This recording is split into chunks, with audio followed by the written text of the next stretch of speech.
negotiated the balanced budget in 1997, I knew my client. I knew Bill Clinton. I didn't know Monica, but I knew Bill Clinton. And therefore, when I went to meet with Gingrich and Lott, I could negotiate in good faith. And to get it done, I had to spend months and months locked up in conference rooms with Gingrich and Lott, and y'all owe me a lot for that, I'm telling you. But we did get it done.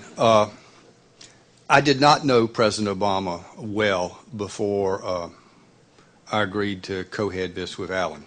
So I did what any of you all would have done. I said, if you don't know your client, then you darn well better find out what success is. You better define success. You better know what they want if you're going to go in and negotiate some kind of deal, because you don't want to end up here and have your client way over here.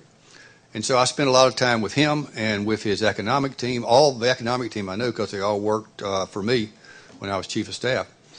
And I was confident I knew what they wanted and what success was.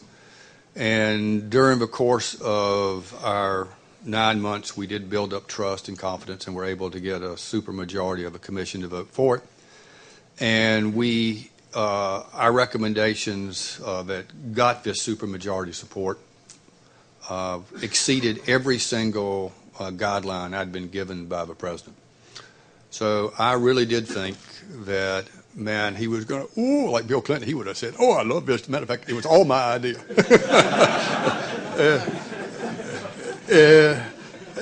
But it didn't happen, and I knew the economic team liked what we had done.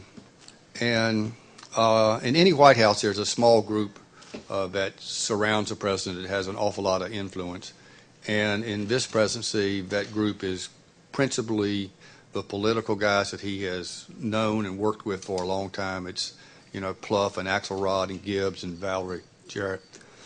And they talked him out of it, not for the economic reasons, but for political reasons, because they felt it was better, I guess, for the Republicans to go first, for Paul Ryan to get out there with his budget, and then he could come out with his, and the president would look like the reasonable guy.